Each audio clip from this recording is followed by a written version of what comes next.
Hace 54 años, en 1969, un cantante norteamericano y también actor de cine, Frank Sinatra, interpretó una canción que se convirtió en uno de los mayores éxitos musicales de toda la historia. La canción no era de él, realmente originalmente era una canción francesa, escrita 2 años antes, pero que la popularizó en inglés Frank Sinatra. Esa canción se titulaba en inglés My Way. Perdonadme mi inglés, yo no soy muy bueno en esto. Traducida al español básicamente quiere decir a mi manera, a mi manera. Y básicamente la canción se nos habla de un señor de avanzada edad que ya estaba en la recta final de su vida y hablaba con un amigo suyo y le contaba que a lo largo de toda su vida él prácticamente había vivido como había querido. Dicho de otra forma, había vivido a su manera, a su manera. De hecho, esa frase aparece repetida varias veces a lo largo de la canción. Él decía que había hecho todo lo que tenía que hacer. Dice la última parte de la canción, pues ¿qué es un hombre? ¿Qué es lo que ha conseguido? Si no es a sí mismo, entonces no tiene nada. Decir las cosas que realmente siente y no las palabras de alguien que se arrodilla. Mi historia muestra que asumí los golpes y lo hice a mi manera. Sí, fue a mi manera. En cierta forma, esta canción recoge la historia no solamente de este personaje, que podía ser real, sino la historia de muchos hombres y mujeres que en el día de hoy viven a su manera. No tienen en cuenta para nada a Dios en sus vidas. Aunque lo triste de esto es decir que también muchos creyentes, muchos cristianos, hoy en día, a pesar de que conocen lo que enseña la Biblia, la palabra de Dios, hay creyentes que también viven a su manera, a su manera. No siguen las instrucciones que Dios da a través de su palabra. O quizás algunas sí, evidentemente, como creyentes, pero otras las ignoran, o quizás, mejor dicho, las ignoramos. Nos incluimos todos y cada uno de nosotros. A veces le damos importancia a aquellas cosas que consideramos grandes, pero a otras, a las que vemos aparentemente insignificantes, pues no le damos importancia. Y en el relato que acabamos de leer en segundo libro de Samuel, capítulo 6, vemos algo de lo que ocurrió con el pueblo de Israel, donde estaba incluido también el rey David. Un hombre que sí es cierto que nos dice la Escritura que era una persona conforme al corazón de Dios, pero evidentemente, como ya hemos estado señalando, David cometió muchos errores, y algunos de los cuales los vemos en este capítulo. Quizás tenía buenos deseos,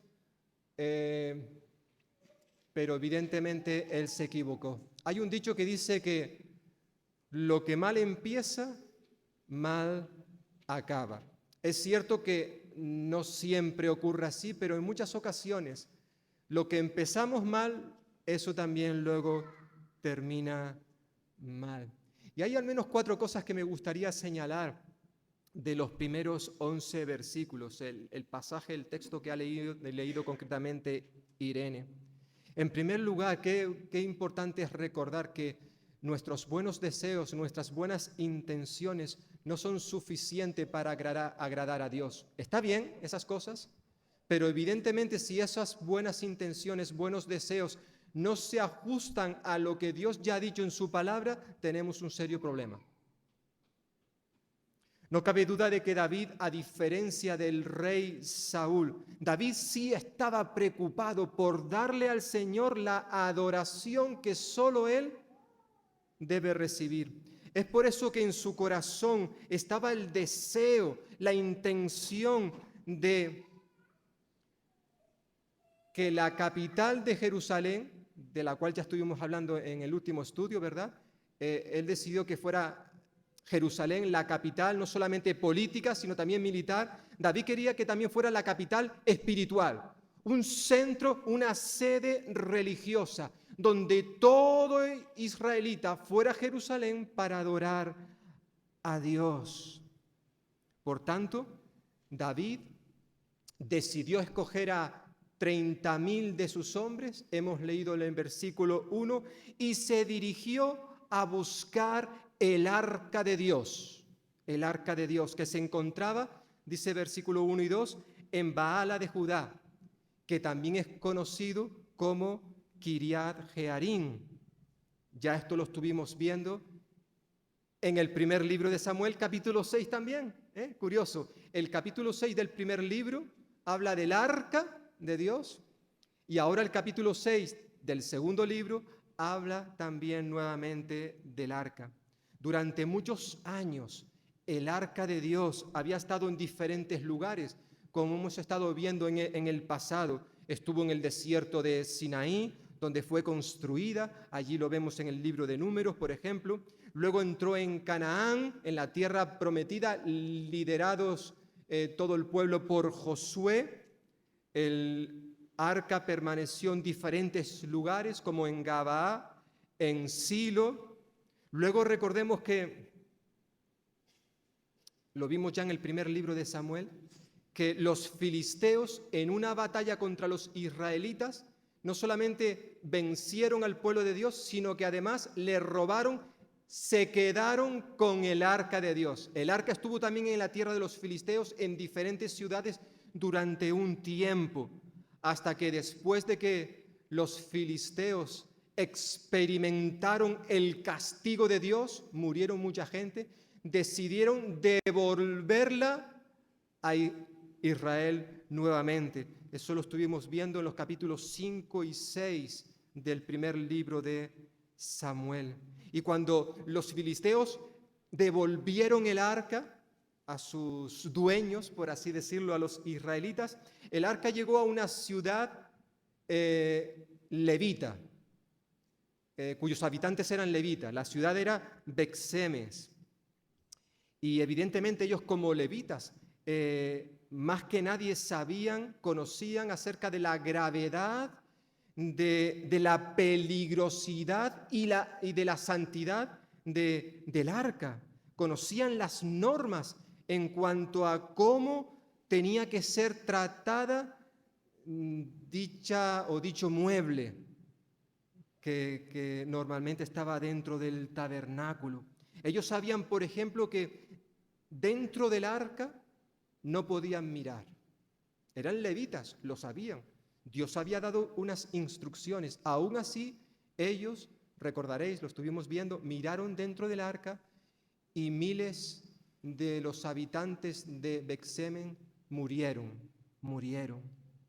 Estaban tan aterrados que decidieron quitársela de encima y la enviaron a otra ciudad israelita, concretamente a Kiriat Jearim, primer libro de Samuel, capítulo 6, donde permaneció hasta el día de hoy, es decir, hasta el día en que David decide recuperarla, traerla para instalarla en Jerusalén, la capital del reino de Israel. No cabe duda que David tenía muy buenas intenciones, muy buenos deseos de preocuparse de un mueble que durante aproximadamente 70 años estaba en el olvido.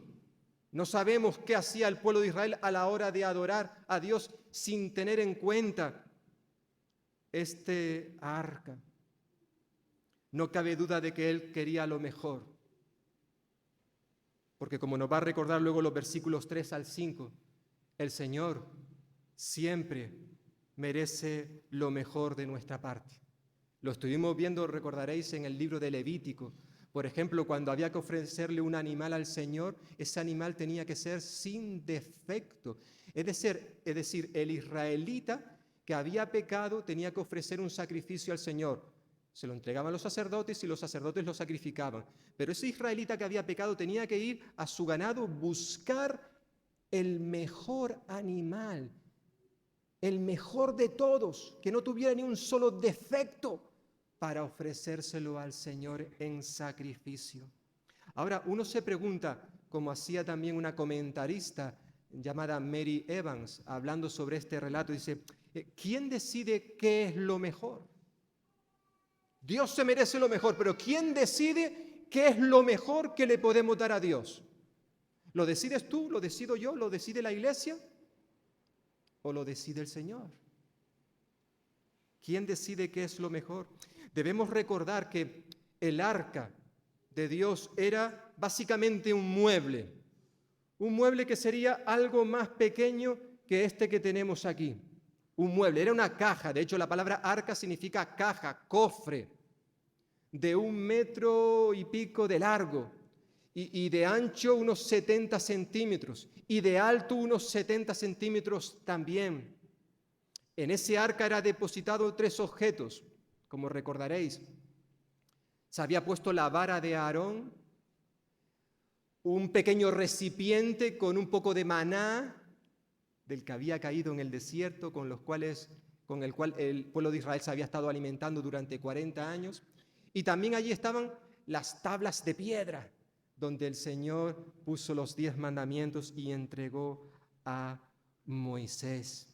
Esa caja, ese cofre, tenía una tapa.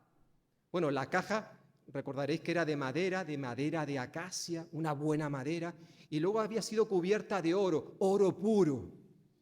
Y encima una tapa llamada propiciatorio, también cubierta de oro.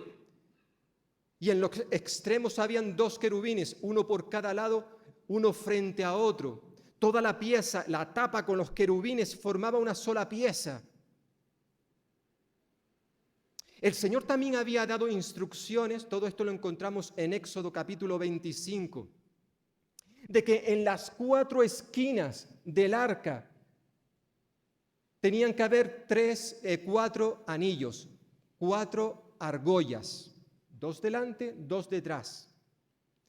Y Dios también ordenó que se fabricaran 2 varas, también de madera de acacia, bañadas en oro puro. Esas varas se metían por las argollas y permanecerían ahí siempre, de tal manera que cada vez que el arca tenía que ser transportada, nadie la tocase, nadie. Simplemente era por medio de las varas que eran puestas en los hombros de los levitas, porque nadie podía transportar el arca excepto Coat, es decir, los descendientes de Coat. Coat era uno de los 3 hijos de Leví. Leví fue los encargados de las cosas del Señor. Tuvo 3 hijos, Gersón, Coat, Merari. Coat era el responsable, sus descendientes, de encargarse del arca. Ellos no la podían tocar, no podían ni siquiera mirar dentro de ella. Para transportarlas se utilizaban esas varas. Todas esas instrucciones Dios había dado en cuanto a la construcción y también en cuanto al traslado del arca, que como he dicho, todo aparece bien detallado allí, por ejemplo, en Éxodo capítulo 25. Por tanto, el Señor había enseñado, había dado con sumo detalle las instrucciones de cómo se tenían que hacer las cosas. Había que seguir esas instrucciones. Todos estos detalles, hermanos y hermanas, aunque para nosotros quizás no sean de mucha importancia, sí la tenían para el Señor. Por eso lo dejó escrito y dio instrucciones de cómo se tenían que hacer las cosas.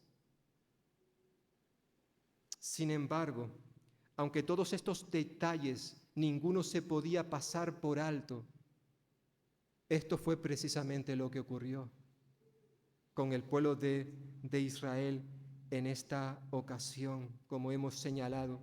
David, hemos leído versículos 1 y 2, bueno, del 1 al 5, él se fue a la casa de Abinadab, donde se encontraba el arca. Allí había estado durante probablemente unos 70 años.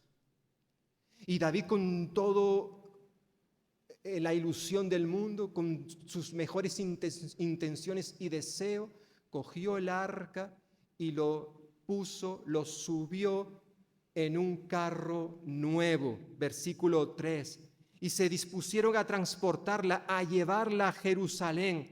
Miles de personas iban con David, iban danzando, cantando, rebosando de alegría. ¿Por qué? Porque era un día festivo de regocijo. El arca, recordemos que el arca era símbolo de la presencia visible de Dios en medio de su pueblo. Dios está en todas partes, evidentemente, pero de manera simbólica, ese arca, ese cofre simbolizaba la presencia visible de Dios en medio de su pueblo. Por tanto, era un día de sumo regocijo a la hora de trasladar este arca a la capital del reino. Pero, hermanos y hermanas y amigos, este traslado no se estaba realizando teniendo en cuenta las instrucciones que Dios había dado a su pueblo en el pasado. Y eso iba a traer obviamente graves consecuencias. Al igual que había sucedido con los filisteos, que robaron, se quedaron con el arca, le pusieron las manos encima. Y eso trajo la muerte de muchos filisteos. Luego ellos la devolvieron, colocándola en un carro nuevo. Los habitantes de Bet-Semes, aunque eran israelitas, eran levitas, también hicieron un uso inapropiado del arca. Como consecuencia, muchos murieron. Y ahora, en cierta forma, los israelitas de este tiempo parece como que vuelven a tropezar en la misma piedra. Cometieron los mismos errores que sus antepasados, tratando el arca indebidamente, es decir, actuando a su manera y no a la manera de Dios. Ellos olvidaron que para Dios los detalles, como he puesto ahí, atómicos, es una palabra que me dio mi mujer. Esta semana estuvimos hablando sobre cierto tema y apareció esa palabra. Si vamos al diccionario, buscamos la palabra átomo, un átomo, entre otras definiciones nos dirá que es una partícula material de pequeñez extremada. O quizás otra definición, un átomo es una cosa muy pequeña, muy pequeña.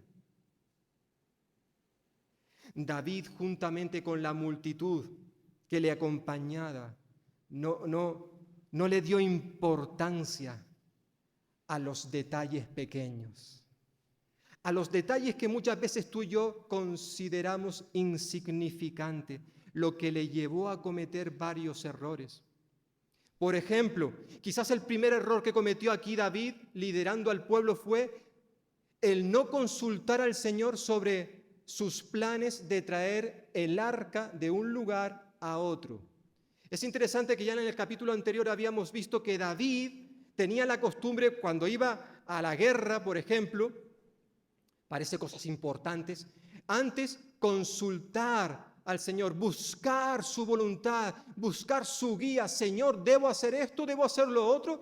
¿Debo ir a pelear contra estos enemigos? Y el Señor le respondía. Pero al parecer David no le dio mucha importancia a este mueble y no consultó con Dios. Y él mismo decidió hacer esto. Pero además, como ya hemos señalado, el Señor había dado instrucciones específicas de cómo se tenía que trasladar el arca de un lugar a otro. Eran única y exclusivamente los levitas quien tenía que hacer esto. Los únicos autorizados, capacitados para llevar el arca sobre sus hombros, utilizando las 2 varas que se habían construido para ese fin. Pero David decidió transportar el arca, hemos leído versículo 3, en un carro nuevo. ¿Está bien? un carro nuevo, construido quizás para la ocasión. Pero eso no era lo que Dios había demandado. Es cierto que los filisteos habían utilizado ese método, un carro nuevo. Lo habían hecho los filisteos. Pero eso no era excusa para que ahora el pueblo de Dios hiciera lo mismo. Que a veces nosotros ponemos de excusa esto, ¿no? Hacemos cosas que están mal, pero luego decimos, bueno, pero fulanito, menganito, también hace lo mismo. Y no le ha pasado nada.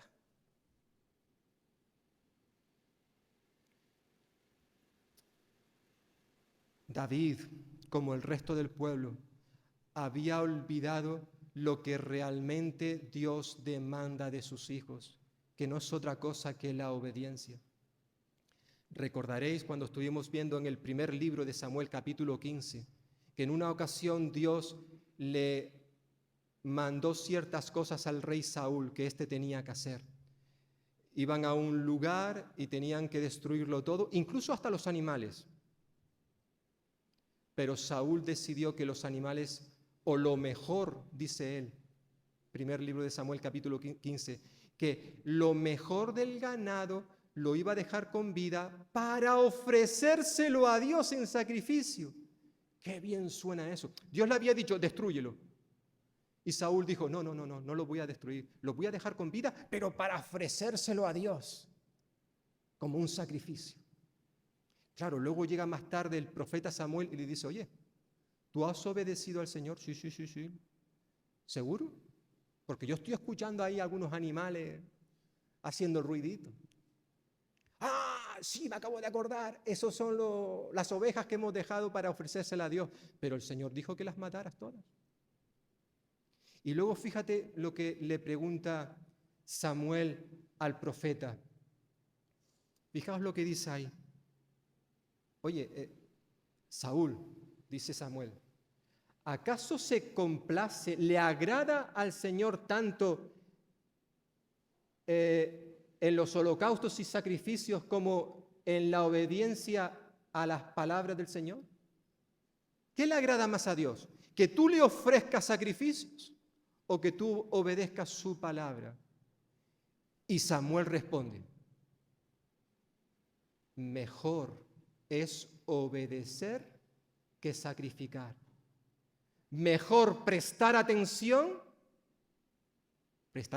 a la palabra de Dios que ofrecerle la grasa de los carneros. Dios le recuerda tanto al rey Saúl como también a ti y a mí, como David, que obviamente lo había olvidado, que para Dios lo mejor es que obedezcamos lo que Él nos manda. Pero David no tuvo esto en cuenta. Y en vez de que los levitas transportaran el arca, él decidió que era mejor llevarlo en un carro. En este caso un carro nuevo, pero no era lo que Dios había pedido. Y hay un tercer error que en este caso vemos que cometió Usa. Usa y su hermano, que aparece ahí, versículo 3, Ahío, eran hijos de Abinadab, y al parecer el arca había estado con ellos en su casa durante muchos años. Ellos habían sido los encargados de cuidar el mobiliario del tabernáculo, en este caso el arca de Dios. Y resulta que cuando fue transportado en un carro, uno iba por delante guiando y otro, quizás Usa, suponemos que iba al lado del carro. Y en un momento en que al parecer los bueyes tropezaron, versículos 6 y 7, el arca se tambaleaba, ¡ay que se cae! Y ahí estaba Usa. Y enseguida lo agarró, ¡ay que no se caiga! ¿Tú te imaginas que el arca se caiga al suelo y se estropea, se rompe? Entonces Usa agarró el carro, el cofre, el arca para que éste no cayera. Y en ese mismo momento Dios le hirió y le quitó la vida. Y hermanos y hermanas, tengo que confesar que cuando yo era un niño y un adolescente y leía este texto bíblico, ¿verdad? Me ponía a leer la Biblia, cuando llegaba aquí y leía esto, eso a mí me enfadaba. Yo no entendía, pero ¿qué está pasando aquí? Si lo que hizo Usa lo hubiese hecho yo también, y quizás tú, el arca de Dios se va a caer y lo normal es que tú y yo corramos para agarrarlo y que no se rompa. Eso es lo que nos dice el sentido común. ¿Por qué Dios le quitó la vida a este hombre si no hizo nada malo? La verdad es que, visto desde nuestro punto de vista, lo que hizo Usa fue lo más natural y correcto. Sí, pero, Dios había dado instrucciones claras, precisas, de que nadie tenía que tocar ese mueble, ni siquiera los hijos de Coat. Para eso estaban las varas. Porque si alguien tocaba ese mueble, nos dice luego en el libro de Números, esa persona moriría. Aquel pequeño y aparentemente insignificante gesto de Usa le costó la vida. Y esto quizás nos puede llevar a pensar que Dios fue demasiado severo y estricto con este hombre. De paso podemos decir lo mismo, si me permitís, podemos decir que también Dios fue demasiado severo con Moisés. Hombre, no dejarle entrar en la tierra prometida por haber golpeado la roca con una vara cuando le tenía que haber hablado. Hombre, este hombre que estuvo ahí 40 años sufriendo con este pueblo y ahora no se le permite entrar en la tierra prometida por lo que sucedió en Meriba. Podemos meter incluso en el mismo saco a ese matrimonio de Hechos capítulo 5, Ananías y Zafira, que un día tuvieron en su corazón vender sus propiedades y coger el dinero y entregárselo para las necesidades de la iglesia. Bueno, antes de entregarlo todo se quedaron con una parte. ¿Era suyo? ¿Lo podían hacer? Ya, pero cuando entregaron ese dinero, Pedro les dijo, oye, aquí está todo el dinero de vuestra casa, lo que vais a dar al Señor. Sí, está ahí todo. No estaba todo. Ellos habían cogido una parte. Ellos podían haber dicho, mira, no está todo. Hemos vendido la casa en 100.000 denarios. Nos hemos quedado con 30 para nuestras necesidades. El resto para el Señor. Bien. Pero ellos dijeron, no, está todo aquí. Y Pedro dijo, mira, vosotros no sé si os estáis dando cuenta, pero estáis mintiendo al Espíritu Santo. Y en ese momento, Ananías, el marido, ¡pum!, cayó al suelo muerto. Más tarde llega su esposa y sucede lo mismo. Qué severo fue el Señor. Bah, era una mentira, vale, pero hombre, tampoco era para tanto. Y ya que nos metemos a fondo, ¿y qué podemos decir de ese primer matrimonio, Adán y Eva? Por favor, que por haber comido simplemente del fruto de un árbol, no sabemos qué fruto era, si era una manzana, un melocotón, un kiwi, un plátano de Canarias, no lo sabemos, da igual. Pero por comer una fruta que haya acontecido en el mundo todo lo que estamos viviendo a lo largo de la historia de la humanidad, simplemente por comernos una fruta. Ya, pero es que el Señor le había dicho, mira, no te comes, mira, ¿tú ves todos los árboles que hay aquí? De todos podéis comer, pero de ese árbol no, porque si comes de ese árbol, el día que lo hagas, ciertamente vas a morir. Esto es lo que va a pasar, vais a morir. Y ellos comieron de ese árbol. Y ahora estamos viviendo las consecuencias. ¿Fue severo Dios con Adán, con Eva, con Moisés, con Ananías, con Zafira? Ahora con Usa, este buen hombre que hizo lo posible para que el arca no se estropeara. David quizás pensó, bueno, ¿qué importa? ¿Qué más da si en vez de trasladar el arca utilizando las varas que Dios mandó fabricar, que la lleven los levitas, qué más da si la transportamos en un carro nuevo, a más de marca, de lujo? ¿Qué más da? ¿A quién le importa eso? ¿A quién le importa que tú mientas de vez en cuando? O que te enojes, que guardes en tu corazón ira, rencor contra alguien. ¿A quién le importa que tú no perdones a un hermano o a quizás a otra persona que te ha hecho daño? ¿Por qué tienes que perdonarle? ¿A quién le importa eso? Esas pequeñas cosas que ni siquiera se ven porque son pecados del corazón. Hay alguien al cual sí le importa todo esto. Ese alguien es el Dios del cielo, el Rey de gloria al cual hemos cantado hace un ratito. Y que Él nos dice cómo hemos de actuar. Él nos da unas instrucciones, unos mandamientos, una forma de vivir. Y tú y yo tenemos que ajustarnos a esa forma. Quizás incluso puede que nos parezca alguna de esas instrucciones como cosas insignificantes, mandamientos atómicos, extremadamente pequeños, y los pasamos por alto. Porque pensamos que a Dios no le importa, pero ¿quién te ha dicho a ti o a mí eso? ¿Quién te ha dicho que a Dios no le importa que le obedezcamos? Pero es la forma en que actuamos muchas veces. Esto es la forma en que actuó David. Pero pronto él iba a ser consciente, iba a saber que para Dios los pequeños detalles son importantes. Vaya si lo son. Para Dios los detalles extremadamente pequeños son igual de importantes que aquellos que nosotros consideramos grandes o enormes. Claro que los detalles pequeños sí importan. Es por eso que David tuvo que mirarse a sí mismo y reconocer su culpabilidad. Últimos versículos, del 8 al 11. Es interesante que ahí nos dice versículo 8 que David se enojó. Aquí en Reina Valera dice se entristeció. Otras versiones, la Biblia de las Américas, la Nueva Versión Internacional, dice que David se enojó. Pero fijaos, David no se enojó contra Usa por haber tocado el arca. No, se enojó contra Dios por haber quitado la vida a Usa.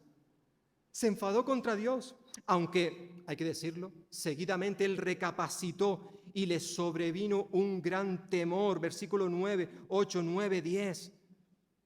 Hasta el punto sintió tanto temor de Dios que tomó la decisión de que el arca no le iba a tocar más. Ni se me ocurra tocar el arca y llevarlo a Jerusalén. La vamos a dejar donde está ahora mismo, mira, cerca de la casa de un tal Obed, dice aquí, Obed Edom, y se la dejaron allí. Implícitamente David está reconociendo, aunque en un principio se enoja, se enfada contra Dios, ahora de manera implícita nos está diciendo el texto que él reconoció que él, David, era tan culpable de lo acontecido como lo fue Usa y el resto del pueblo. David está confesando que todos eran merecedores de la ira de Dios. Solo murió un hombre. Y ya pueden estar contentos, porque recordemos que cuando los de Bexeme miraron dentro del arca, siendo levitas, murieron montones. Aquí solo muere uno. Pero David está reconociendo de que había actuado incorrectamente. Todos eran culpables. En una ocasión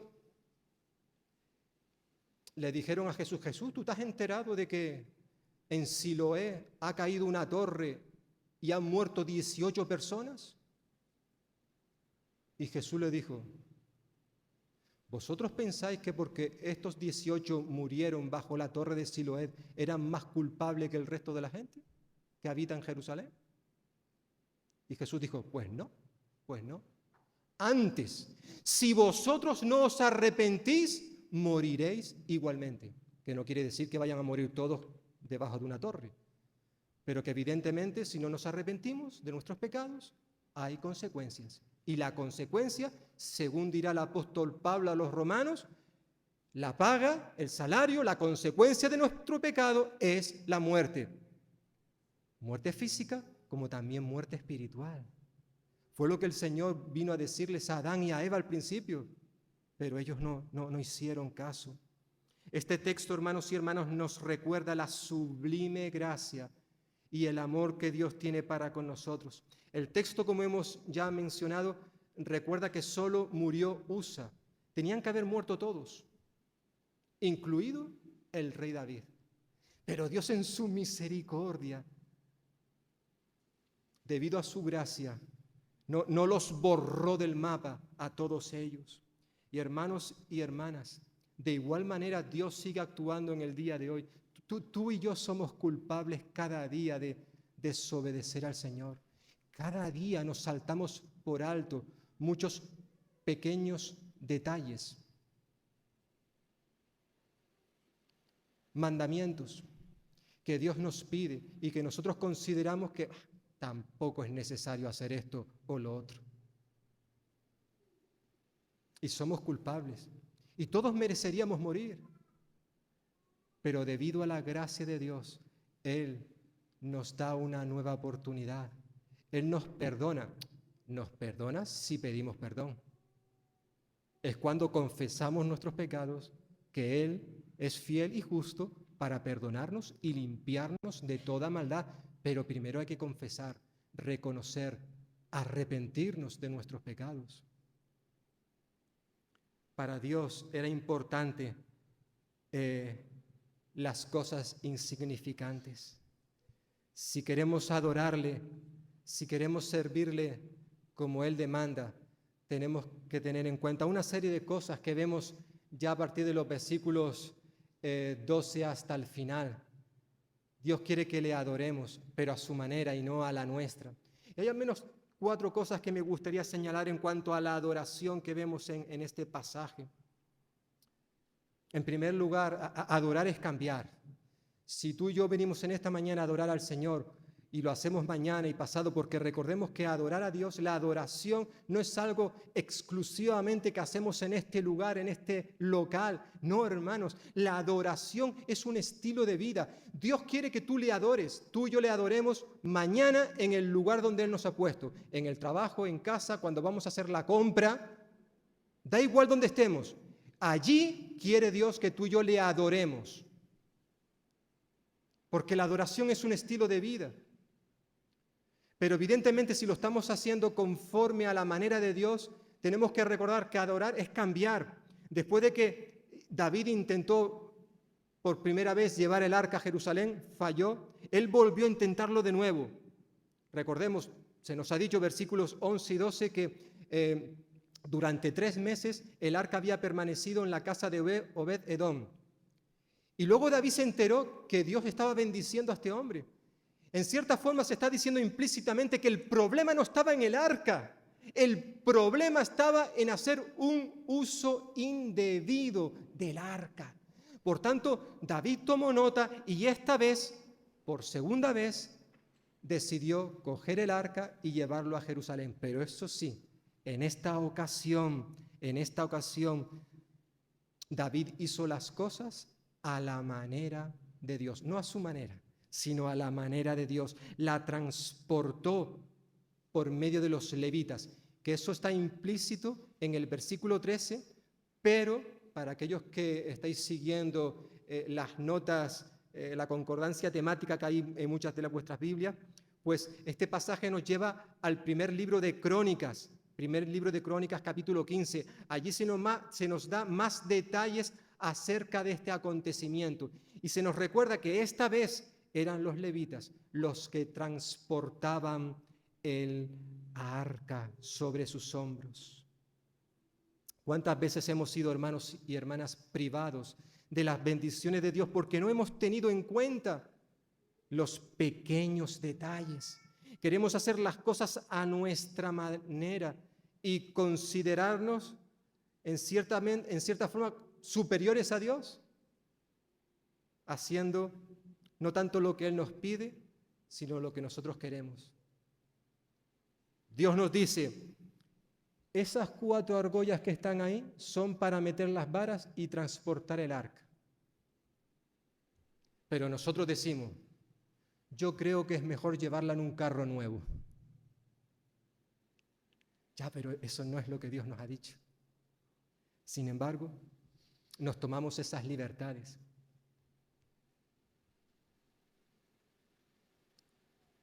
¿Le damos importancia, hermanos y hermanas, al saludarnos los unos a los otros? Por poner un ejemplo, ¿es importante que tú y yo nos saludemos después del culto?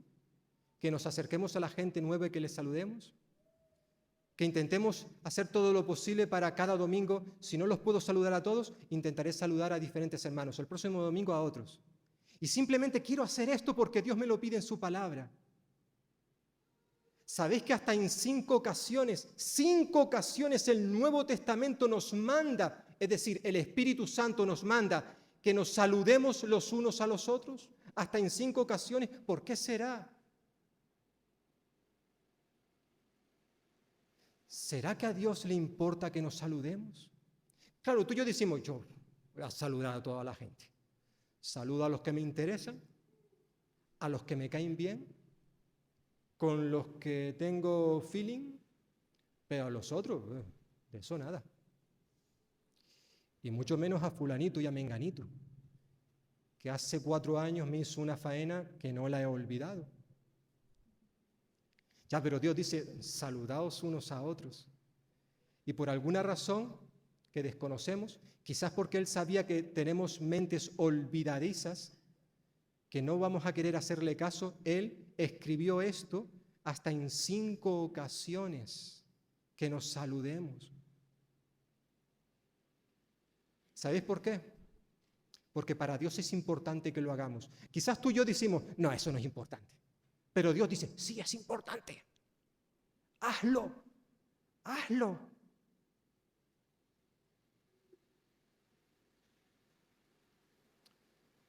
Adorar implica cambiar de actitud, cambiar de forma de vivir, arrepentirnos. Fue lo que hizo David.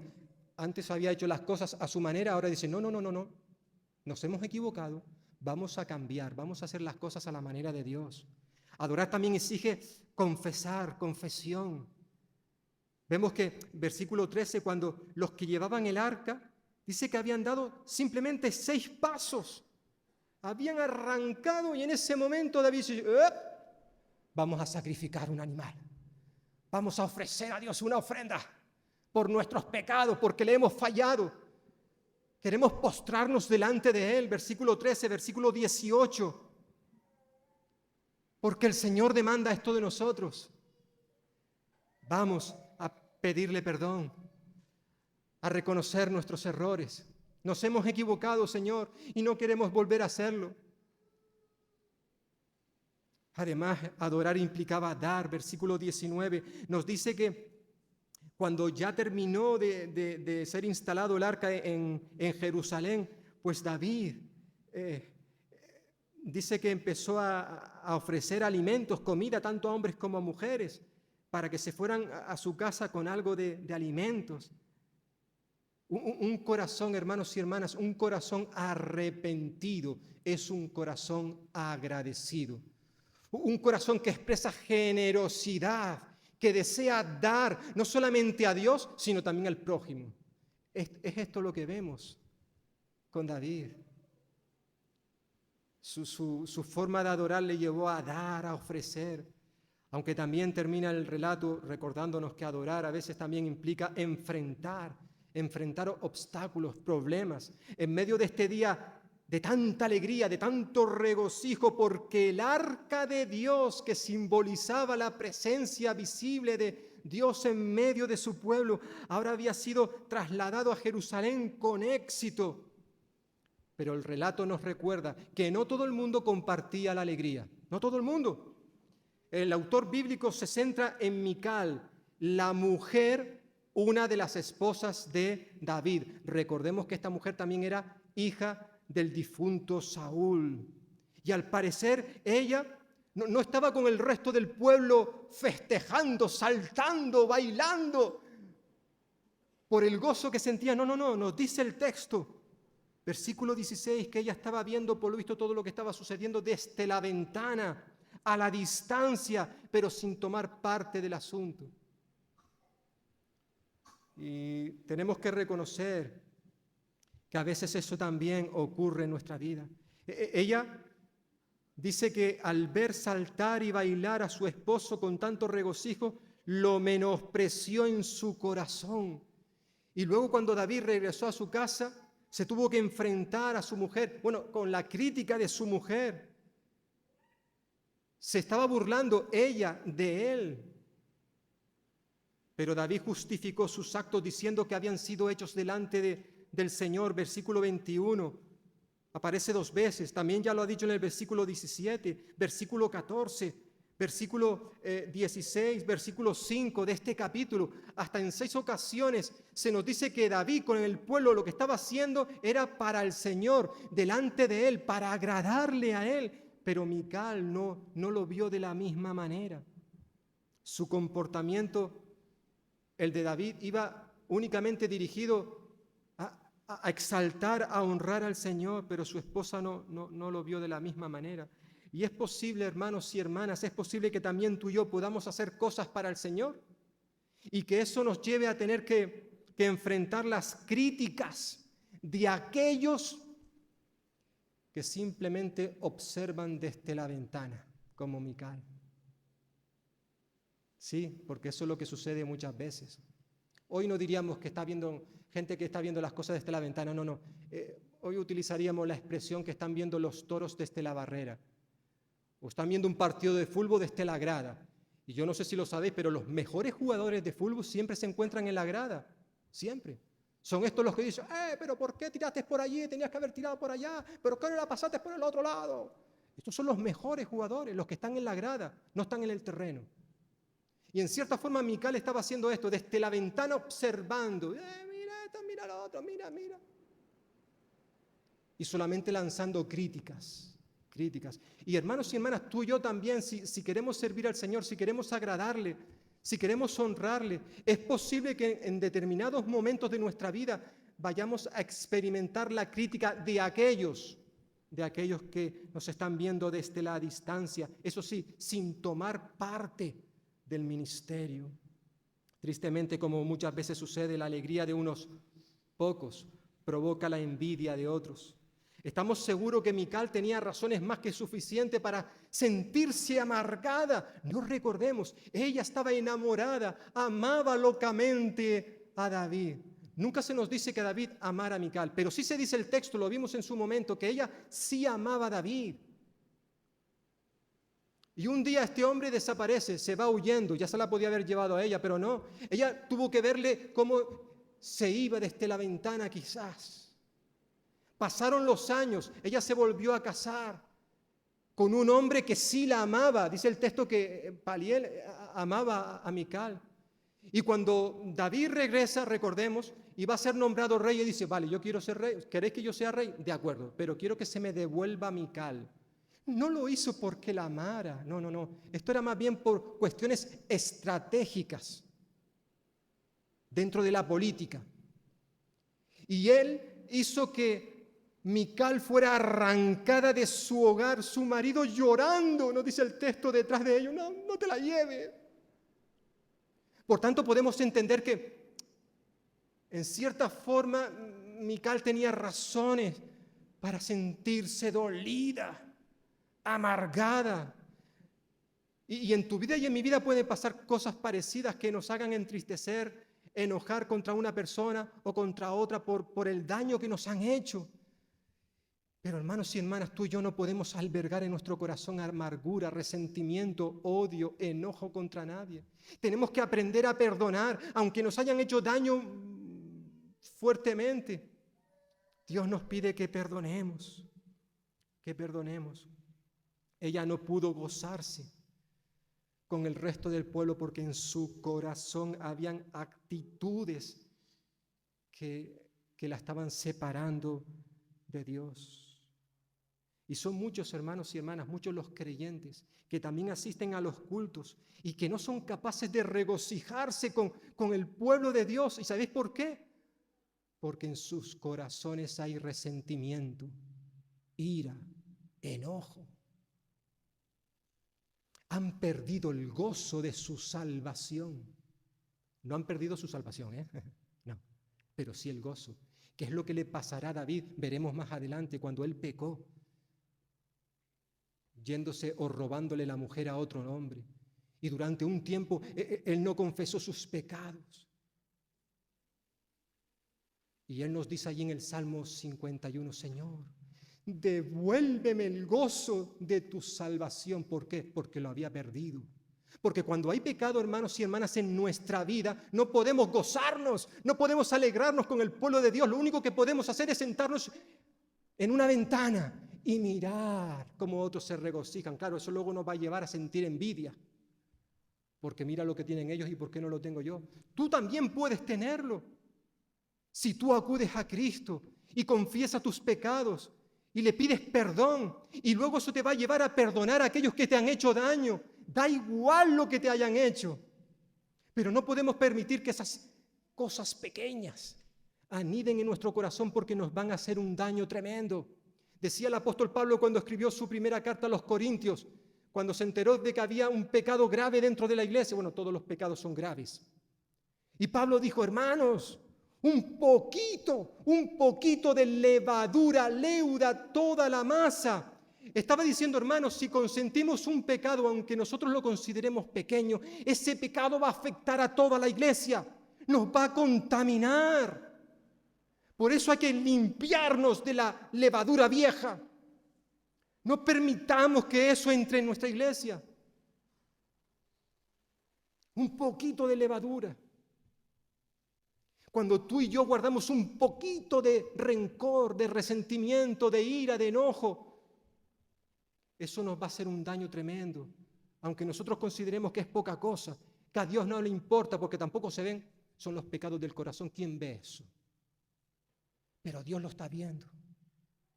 Lo está examinando todo. Y si no los confesamos, eso no solamente nos va a hacer daño a nosotros mismos, sino también al resto de la iglesia, Dios quiere que tú y yo también prestemos atención a las cosas pequeñas, a las cosas insignificantes, las cosas atómicas, extremadamente pequeñas. Para Él son importantes. Y por eso Él nos dice cómo hemos de actuar en determinadas maneras. Un día creo que a todos nos gustará recibir aquellas palabras. Bien, buen siervo y fiel, cuando estemos con el Señor. Sigue diciendo, sobre poco has sido fiel. Porque hermanos y hermanas, el que es fiel en lo poco, en las cosas insignificantes, al menos para el resto de la humanidad, el que es fiel en lo muy poco también lo será en lo mucho. Pero lo importante no es lo que opinen otros, sino lo que opine el Señor de ti y de mí. Es a Él a quien tenemos que agradar, honrar, glorificar, porque se lo hemos dicho hace un rato, al Rey de gloria. Es a Él al cual queremos darle toda la honra, toda la gloria, también con nuestra forma de vivir, con nuestra forma de adorarle. Vamos por tanto ahora, hermanos y hermanas, a recordar precisamente lo que Jesús estuvo dispuesto a hacer por ti y por mí, para que podamos tener esta clase de vida, que es posible tenerla si dejamos que Jesús nos cambie, nos transforme. Amén.